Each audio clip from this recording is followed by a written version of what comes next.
Buenas noches a todas y todos. Bienvenidos a nuestro seminario en línea de diabetes de la red Steno Aarhus y Latinoamérica. El día de hoy contamos con la presencia de la doctora Valeria Hirschler, que es la actual coordinadora de la Comisión de Investigación de la Sociedad Argentina de Diabetes. Y la doctora Valeria nos va a presentar puntaje Z-IMC y debut de diabetes tipo 1 en niños. Doctora Hirschler, muchísimas gracias por acompañarnos y el micrófono es todo suyo. Adelante. Bueno, muchísimas gracias por haberme invitado. Estoy muy honrada y espero, bueno, no desilusionarlos, con esta charla. Bueno, em, a ver, como acá. Les quiero, no presento conflictos de interés para la charla y quiero hablar un poquito del panorama global de la diabetes tipo 1 en el 2025. En el mundo, yo soy pediatra diabetóloga, hay 9,5 millones de chicos con diabetes tipo 1 y la edad promedio son 36 años. De esos, el 19%, es decir, 1,9 millones, tienen menos de 20 años y 1 millón menos de 15 años. Los 10 países con mayor número de personas con diabetes menores de 20 años son India, Estados Unidos, China, Brasil, Egipto, Rusia, Argelia, Turquía, Arabia Saudita y Marruecos. Eso no quiere decir que tenga la mayor incidencia, pero como la India, por ejemplo, tiene muchos habitantes, la cantidad absoluta de habitantes con diabetes tipo 1 en menores de 20 años es muy alto, 307.000. Piensen que menores de 20 años teníamos 1.900.000, de los cuales 307 los tiene India. Bueno, y este es un trabajo bastante interesante en menores de 14 años. Los países con mayor incidencia de diabetes son Finlandia y Arabia Saudita, que son los rojos, y los con menor es Pakistán y Malí. ¿Sí? La expectativa de vida en niños, perdón, que se me fue ahí, eh, de vida en niños con debut diabetes a los 10 años, hay un gap de 60 años. Fíjense lo injusto que es, de 66 a 6. ¿Qué quiere decir? Que un chico de menos de 10 años en Sudán que tiene diabetes tiene una expectativa de vida de 6 años versus 55 años en un chico de la población general.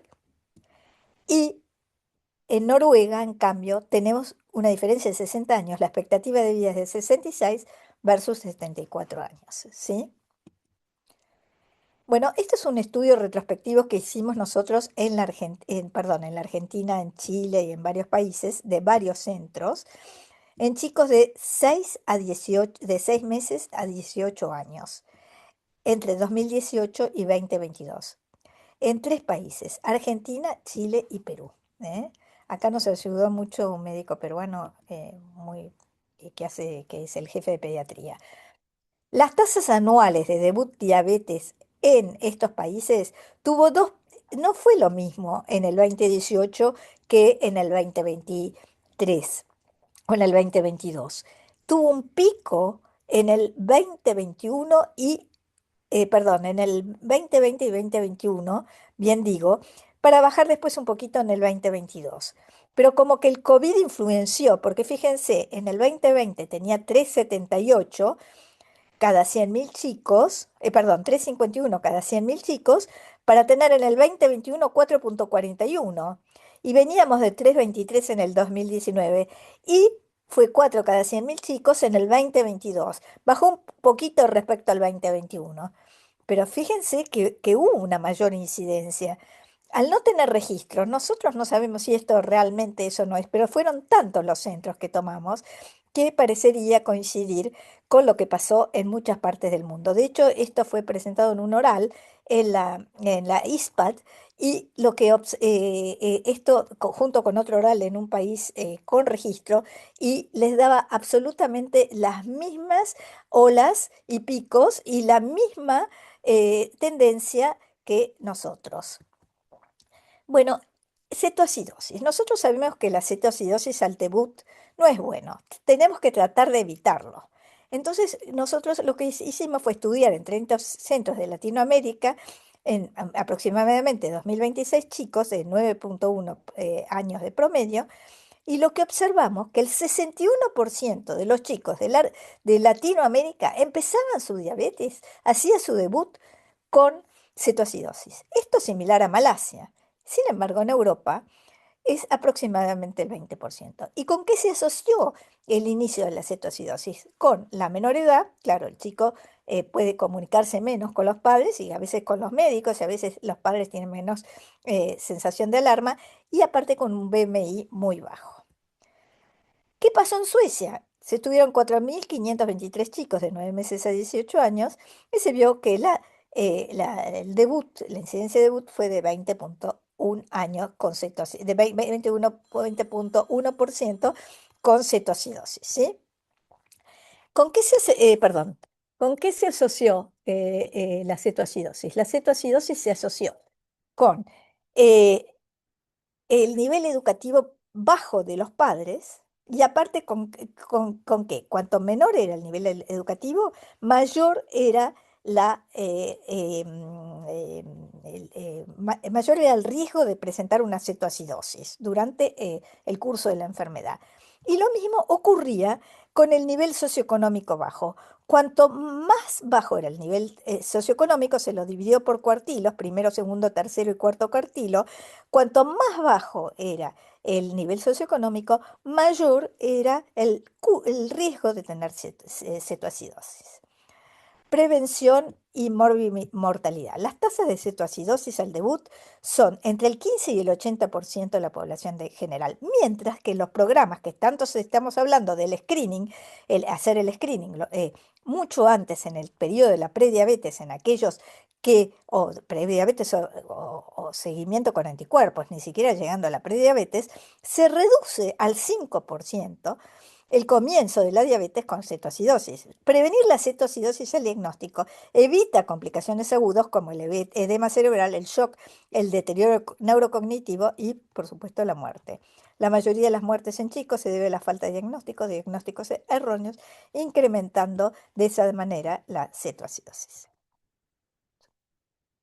¿Por qué hablo de todo esto? Bueno, uno de los temas es el Body Mass Index. Los pacientes de Latinoamérica con debut de diabetes tipo 1 mostraron un pobre control glucémico, si el 61% empezaron con cetoacidosis.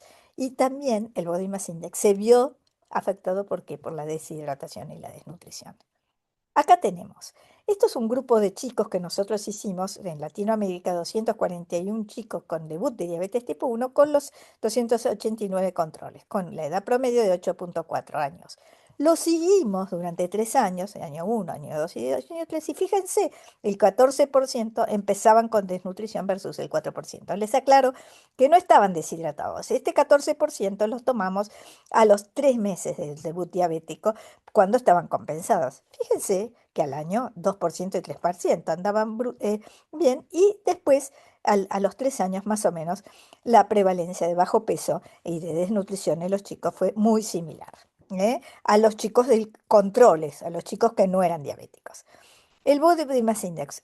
Este es otro trabajo que nosotros hicimos en Argentina, Chile, Paraguay, Perú y Uruguay, en 421 chicos de una edad promedio de 8,7 años, y lo que observamos es que el Body Mass Index en el año 0, es decir, al debut, era muy bajo y aumentó, normalmente a los 3 4 meses empieza a aumentar hasta el año para mantenerse más o menos dentro de esto. Esto es está ajustado por la dosis de insulina en la hemoglobina. Y un dato interesante, los niños con bajo peso aumentaron el Z-score del Body Mass Index en más 228 puntos. Los normopesos más o menos se mantuvieron igual y los niños con bajo peso aumentaron entonces su ZBMI en más de 2,28. Los del sobrepeso bajaron 0,29 y los obesos bajaron 0,94. ¿Qué quiere decir esto? Que los chicos con sobrepeso y obesidad redujeron su índice de masa corporal, mostrando una tendencia a la normalización del peso, con lo cual el tratamiento con insulina obviamente es bueno. Y la dosis de insulina subió, fíjense, en forma progresiva en los años.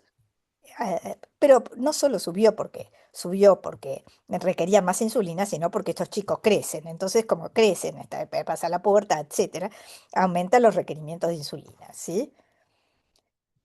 ¿Qué pasó con la hemoglobina glicosilada? Empezó casi con 9, bajó, nosotros no tenemos un seguimiento al tercer mes, pero bueno, al año 8,52 y a los 3 años volvió a subir a 8,74. Lo comparamos con un grupo de Corea, la hemoglobina, que lo siguieron durante 60 meses. Y fíjense que el Body Mass Index, el Z-score, subió de -0,4 a los 3 meses a -0,1. Yo les decía que en el trabajo que hicimos nosotros tenemos el seguimiento al año, no tenemos a los 3 meses. Seguramente a los 3 meses es cuando ya empieza a subir esto. Pero bueno, nosotros no lo tenemos. Y fue progresivamente subiendo y gradualmente hasta los 5 años. ¿Qué pasó con la hemoglobina glicosilada? Empezó con un 10%, bajó un 7,6% a los 3 meses para ir subiendo hasta 8,7, muy parecido al resultado que tenemos, ¿sí? Esto fue en Corea. Bueno, vamos a ver el estudio NEON. ¿Qué pasó en Estados Unidos con 1.048 chicos con debut diabético que lo siguió durante 36 meses a una edad de 9,2 años? Bueno, estos chicos empiezan con un percentil 50, no como los nuestros que empiezan con un percentil mucho más bajo, porque tienen menos cetoacidosis que nosotros, igual es alta la de Estados Unidos, y llegan al percentil 70 durante los 3 meses de seguimiento. ¿Qué pasó con la hemoglobina? Fue de 11,5% al principio para bajar a los 3 meses a 7,2 y luego subir en forma continuada para a los 36 meses de ser 8,4. Fíjense que nosotros tenemos 8,7, no es muy distinto. Bueno, ¿qué nos pasó a nosotros? Son 245 chicos con debut de diabetes tipo 1. Este gráfico lo hicimos gracias a la ayuda del doctor Daniel Witte, ¿no? Y 289 controles. Y lo que observamos es lo siguiente. Fíjense que en el año cero la diferencia es de 0,71. Esto es el intervalo de confianza del 95% y la media. Y fíjense que va subiendo en el año 1, 2 y en el 3 la diferencia es 0,18 y ya no hay diferencia significativa. Es decir, recuperan el Body Mass Index los chicos. Tardan unos años, pero recuperan. Bueno, ¿y qué pasa en Estados Unidos en 106 chicos de edad promedio 7,5 años cada 3 meses durante 30 meses? ¿Por qué pongo este trabajo? Pongo este trabajo porque justamente estamos haciendo ahora con el doctor Witte un trabajo sobre el distrés. Y me pareció interesante porque la hemoglobina alta en aumento, fíjense, la hemoglobina alta en aumento se asocia con conflictos familiares y con el miedo que tienen de los padres a tener hipoglucemia. Y fíjense qué diferencia con los otros dos, con los otros tres, intermedio y demás. Pero fíjense cuando hay distrés familiar, cómo puede alterar la hemoglobina glicosilada. Bueno, el aumento rápido de peso inmediatamente después del debut diabético es frecuente y se debe ¿a qué? A la recuperación del índice de masa corporal premórbido por la rehidratación y al efecto anabólico del tratamiento con insulina. Sin embargo, un aumento sostenido puede conducir a insulinoresistencia, pobre control glucémico, dislipemia, hipertensión y riesgo cardiovascular. Conclusión. Se observó un pico del incremento del ZBMI a los 3 meses del debut, que se mantuvo durante el seguimiento. La dosis de insulina aumentó y se asoció también al ZBMI. La hemoglobina tuvo un pico de mejoría en el primer año del debut, para incrementar sus valores a 8,7% en el seguimiento. En el primer año, yo diría a partir de los 3 meses, ¿ya? Pero bueno, a veces, como empiezan con hemoglobinas glicosiladas tan altas cuando tienen cetoacidosis, a veces tarda un poco más.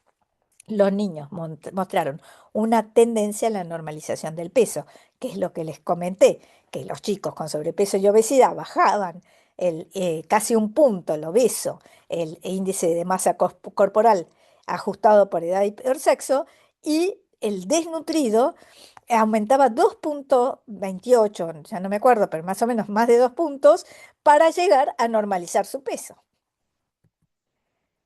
Y ahora pasamos a la talla en niños con diabetes tipo 1. En Italia, en 144 chicos con diabetes tipo 1, cuya edad promedio son 7,7 años, los siguieron durante 2 años y los dividieron en tres tertilos, perdón. El que menos crecía, menos 0,29. El que crecía intermedio y el que más crecía, más 0,20. Y lo que se vio es que la disminución de la variabilidad glucémica se asociaba con el incremento de la talla. Fíjese, es significativamente distinto. La variabilidad glucémica es mucho más baja cuanto más crece el chico, ¿eh? Comparado con los otros dos, P001. Y lo que hubo una correlación inversa entre el coeficiente de variación y la diferencia de la talla a los 2 años y la talla al ingreso, ¿eh? Con una P de 0,03.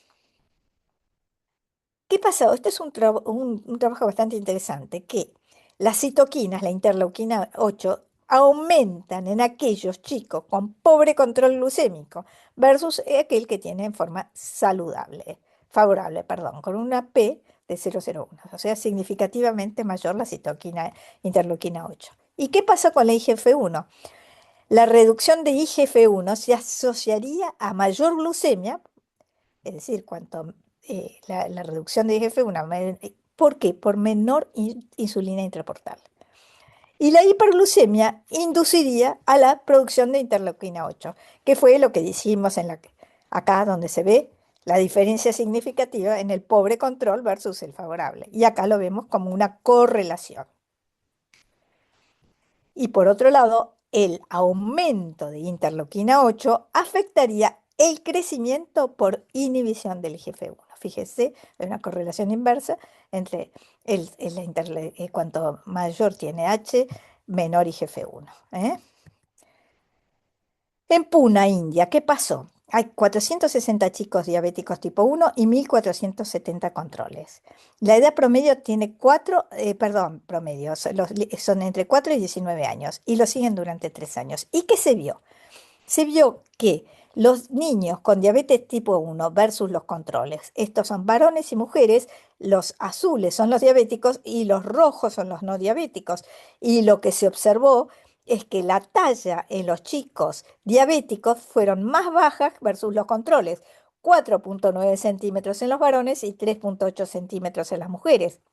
Y a la vez, en diabéticos tipo 1, el pico puberal fue más tardío y prolongado, 1,5 meses en los varones y 6,1 meses en la mujer. Es fácil en la India con tantos habitantes tener 1.400 controles, ¿no? Es una maravilla. Y aparte, ¿qué podemos saber? Que tuvieron la media de la hemoglobina glicosilada fue 10,5% a los 14,6 años, es decir, en plena adolescencia, fíjense que venían bastante bien a los 10 años. Y después, como nosotros ya sabemos, es muy complicada esta edad, ¿no? ¿Y qué pasó con el porcentaje de baja talla en chicos con y sin diabetes en Latinoamérica? con- Observamos 245 debuts y 289 controles en chicos de promedio 8,4 años. Los seguimos 3 años. ¿Y qué pasó? Que la talla, ajustada por sexo y edad, perdón, los chicos con baja talla, acá ya no es en la talla, 4% y 3% empiezan, y fíjense, los diabéticos llegan a 9%, mientras que los no diabéticos 2% de baja talla, que es lo normal que podemos tener, 9 versus 2. ¿Y qué pasa acá sí con la diferencia de talla? Fíjense, que cuando recién se hace el diagnóstico de diabetes, estos son los chicos diabéticos y estos son los controles. Los chicos diabéticos son más altos que los controles, mientras que a medida que pasa el tiempo, los chicos diabéticos son más bajos que los controles. El mayor crecimiento al debut se debería a mayor proteólisis del IGF-BP3 y mayor producción de IGF-1 por la insulina peña en la prediabetes. Pero después, post-debut, tienen menos zeta talla y menor velocidad de crecimiento en la primera infancia. Acá lo vemos. A diferencia del Body Mass Index, que se normaliza esto, es decir, que no hay diferencia con los controles, acá sí tenemos una diferencia significativa, que acá la vamos a ver. Porque el signo es al revés, ¿no? Pero 0,29, es decir, Los controles son más bajos que los diabéticos son más altos en el año cero y después a medida que pasa el tiempo, los diabéticos son 0,25 de centímetros de diferencia, perdón, 0,25 no son centímetros del ZBMI, entonces la Z talla es 0,25 de la talla ajustada por sexo y edad en el año 3. ¿Qué quiere decir? Que en el año 3 son los chicos con diabetes mucho más bajos que los controles sin diabetes. Esto es un estudio multicéntrico hecho en 433 chicos con diabetes tipo 1 de edad promedio 8,7 años y son 199 que tienen CGM. Ustedes saben que es el monitoreo continuo de glucosa y se lo sigue por 3 años. ¿Y qué se observa? Que en los dos la Z talla baja, pero baja muchísimo más en aquellos que no tienen el CGM, el monitor continuo de glucosa. Y la diferencia es significativa. Y la hemoglobina, si bien empieza la hemoglobina glicosilada mucho más alta en los que tienen CGM versus los que no tienen CGM, puede ser casual esto o porque es una muestra que no, pero muchas veces se decide el médico clínico poner el CGM a aquellos pacientes que tienen peor control, o sea, a veces pasa esto, pero fíjense que en el año 1, 2 y 3 la hemoglobina glicosilada es significativamente inferior en el año 3 respecto al año 1 y siempre hay diferencia en los 3 años. Respecto a los chicos que no tienen CGM, es decir, tienen mejor control de la hemoglobina glicosilada. Bueno, en Estados Unidos se hizo el seguimiento en los chicos desde los 11 a 18 años y se los dividió en aquellos que tenían microalbuminuria y aquellos que no tenían microalbuminuria. ¿Y qué se observó? Que los que tenían microalbuminuria eran significativamente más bajos, tenían una talla promedio 4,29 centímetros menor. ¿Y qué pasó con el BMI? Estos son los que tienen microalbuminuria, no hay diferencia significativa. Si bien parecieran ser un poquito más el BMI, la diferencia no es significativa. Mecanismos de talla alterada. Entonces, la mayor talla al debut que se las había mostrado acá, que los chicos al debut se las quiero volver a mostrar, tienen mayor talla respecto a los controles, y fíjense acá también.